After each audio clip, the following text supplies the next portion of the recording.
going to start off talking a little bit about the Kautsky family and the family tree. They're related to everybody.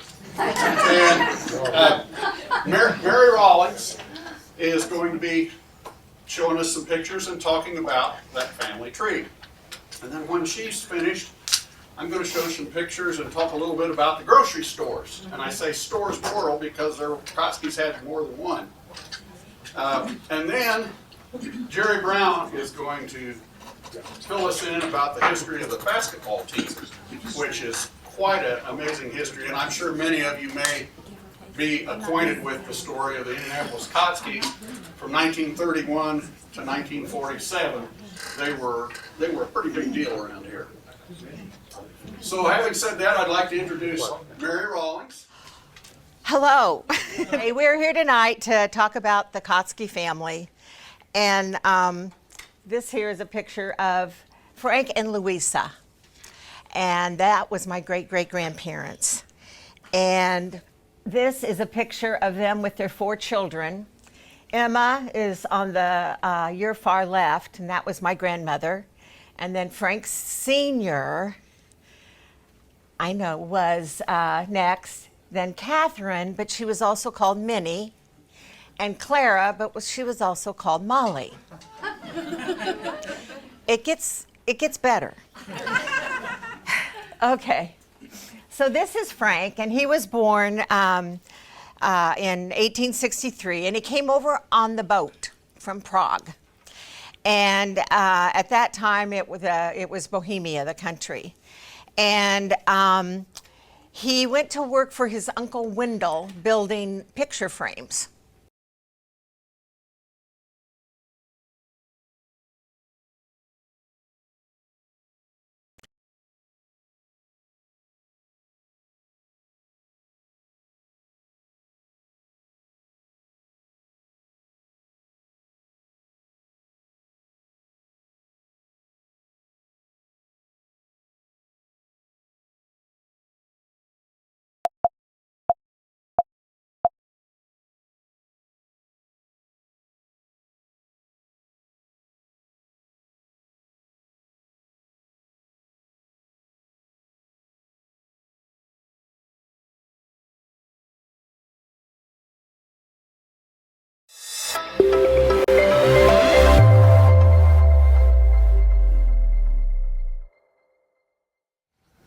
We're going to start off talking a little bit about the Kautsky family and the family tree. They're related to everybody.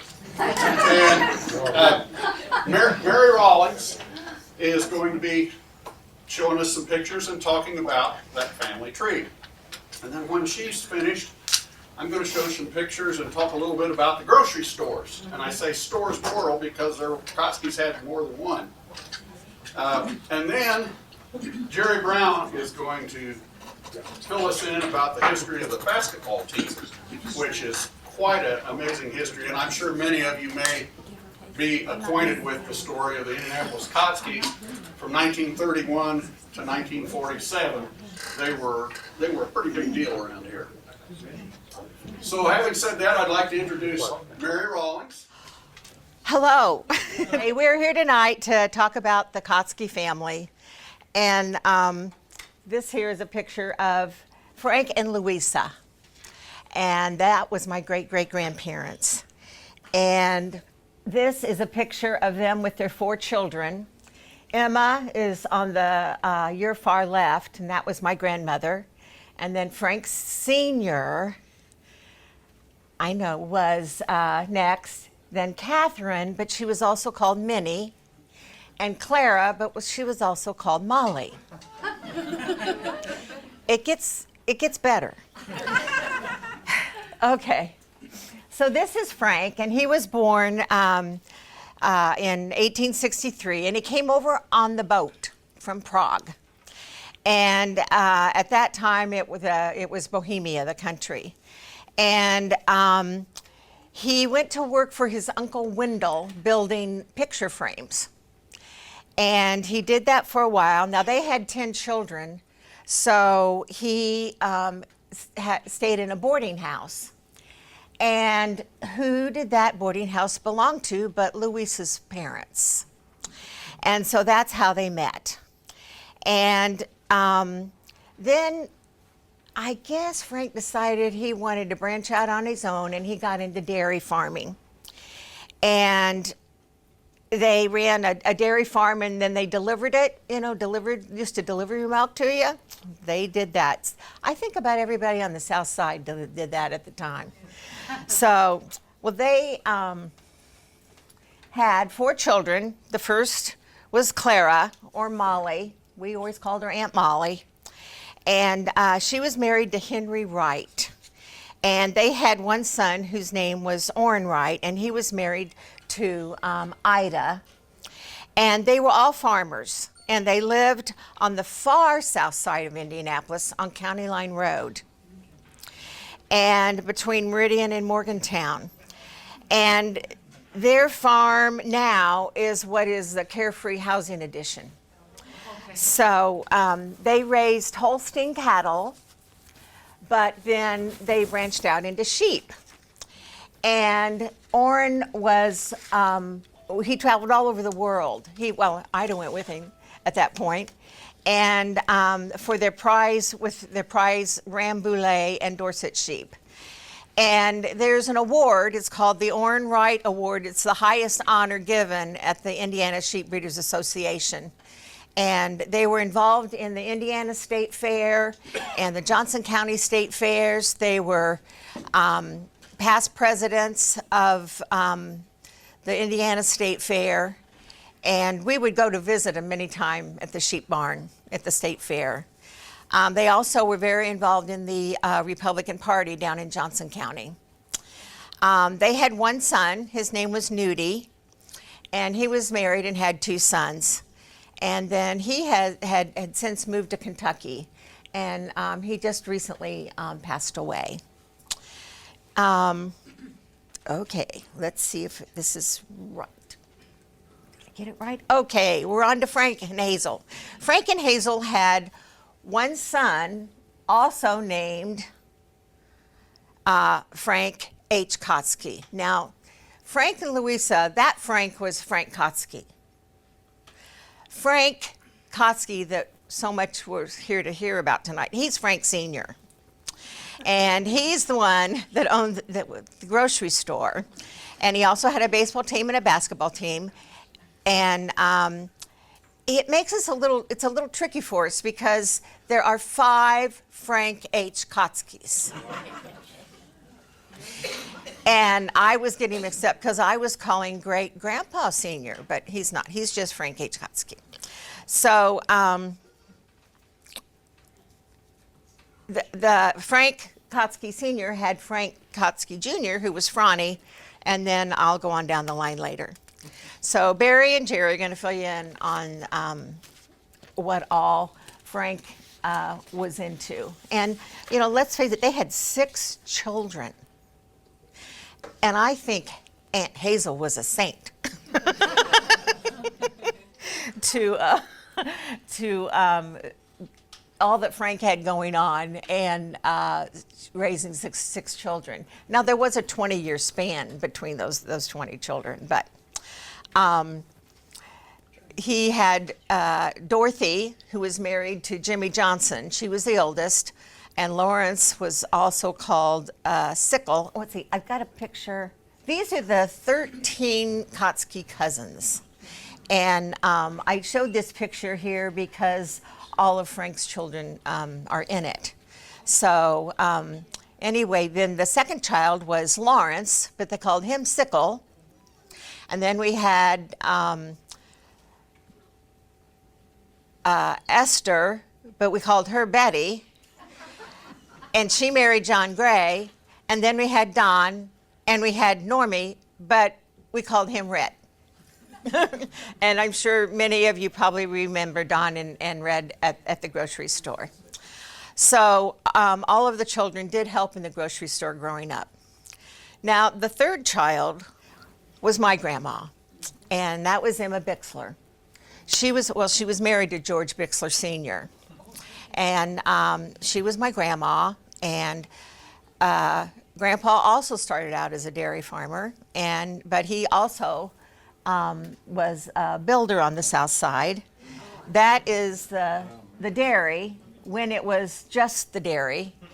And then later they added the drive-in restaurant, Southern Circle, which I'm sure many of you remember. So the Steak and Shake is around 31. Yeah, Steak and Shake on 31. So it was a sad day when they tore it down, but then they rebuilt it as a Steak and Shake. So then, I didn't mention, Grandpa also built all of the houses across the street from his farm, which is now Southern Plaza, on Edwards, Marks, Lawrence, and Mills. And it was right after the Depression, the Railroadmen's Savings and Loan decided that they wanted to unload a bunch of those houses, or that land. And so that was at 4200 Southeast. And so Grandpa bought the lots for $50 a piece. Okay. And then by the time World War II erupted, he had filled the lots with 2-bedroom houses, including you got a 1-car garage, 2 trees, and all the grass planted. And he sold them for $3,290.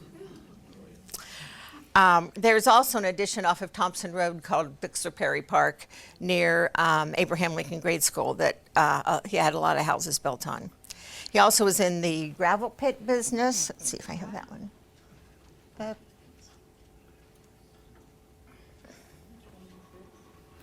Well, I guess I don't have that one. Question? Yeah? In the lower left picture, Emma and George at 4200 Southeast Street. Looks like they're in front of a house. Well, that was when their house was there. And They lived, before the shopping center was built, they lived at 4200 Southeast Street, and we lived at 4250 Southeast Street. so their address actually was 4200 Southeast Street. Yeah. And I would know from being the mailman for a quarter century in Southern Plaza. Address of all Southern Plaza. Right. The stores, and there's 4200 Southeast. That's 4200 Southeast Street. But Grandpa's house was there, and they moved it down to Thompson Road, and they moved our house down to Bixler Road. And then we went out of town when that happened because Mom couldn't watch them move her house. So, what else did I have saying? Oh, then during the eras of the 50s, I said he had built the vine. Now, Grandma, she was the one that kept the books. So she knew where the money, okay? And the story goes, my mom remembers, Mom was going off to Purdue in 1932, and Grandma says, George, you're gonna have to sell a pig. Emma's gotta have some clothes to go to school. And so he did. I think Grandpa usually did what Grandma said she'd do. So anyway, Grandma passed away in 56 and Grandpa passed away in 59. And at that time, George and Frank and Emma and Ruth built the Southern Plaza Shopping Center. That was always Grandpa's dream. And so it wasn't easy because the banks didn't want to loan money for family ventures, they said. Now, they said most families couldn't get along and it wouldn't succeed. Well, I can tell you to this day, we get along. Bixlers and Kautskys and Carson and all of us. They finally found a way to turn it into the shopping center. About that time also, the federal government decides they want to put in Interstate 465. And so they wouldn't let them open an entrance to this on the south side. That's where we lived. And they, because they wanted to put that interchange in right there. And so they anyway, worked it all out so that it could go through. Don't ask me how they worked it out. I just know they worked it out. Okay. Oh, that was the dairy farms. And this was about the shopping center. Okay, the fourth child was Catherine, but she was also called Minnie. We called her Aunt Minnie. And she was married to Bert Carson. And they had a son, Bert, who had a son, Bert. But he was called Tom. Okay. They also had twin daughters, Edna and Helen. And you might have known them as Edna Schultz, and there was Helen Lattimore. And Bud Carson, their son, let's see, I think I have a picture of that. Oh, Minnie was a realtor. She was way into real estate. And this is a picture. This is my favorite picture of great-grandma and grandpa. That's Edna and Helen, the twins, and Bud's in the middle. And that was in 1920. And this is the only picture I have of great-grandma and grandpa smiling. So that's why I like the picture so much. Okay, this is where I was talking about Carson Ford out in Brownsburg, and that's where Bud lived and with his 4 sons. And then Edna, she had 2 daughters, and even her granddaughters worked in healthcare. And then the Lattimores, we have Larry and Vivian. They were teachers in Perry Township schools. And Larry taught at what was Keystone Middle School, and Vivian taught at Glens Valley. And Vivian's here with us tonight.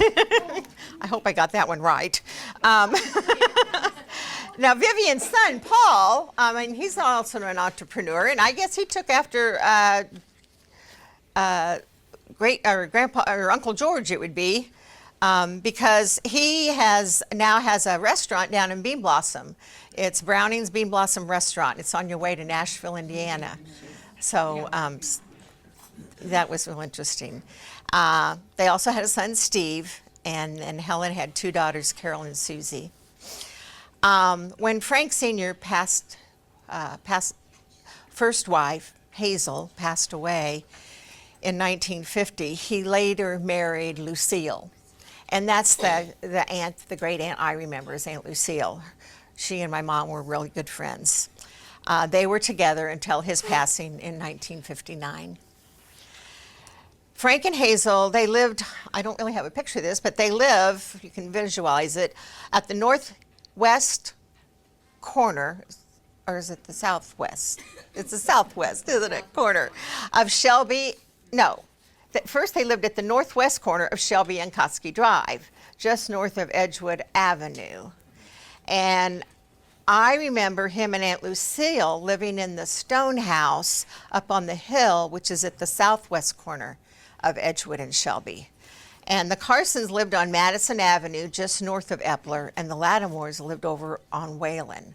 So they all stayed pretty much close vicinity, those generations anyway. I tell you this so that you see that several Kautsky sons and daughters and their offspring alike were entrepreneurs in their own right and were very successful. I could go on down the line, but I doubt many of you know us further on. I will mention that Don Kautsky was most instrumental in carrying on the Kautsky supermarket as we knew it. He and his wife, Mary, had 4 daughters, Sandy, Brenda, Becky, Donis, and a son, Kim. And I know Donis and Kim are with us here tonight. He later was married to Verena. I was talking about the basketball team and the grocery store just the other day, and I had a young man ask me, how did Frank afford a professional basketball team with just owning a grocery store and a family of 6 children?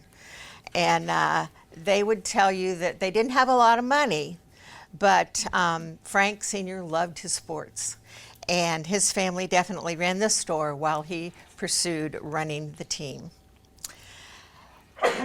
The 6th child's name was Normie, and he was called Red, and he worked at the supermarket until he moved to Naples in 1967.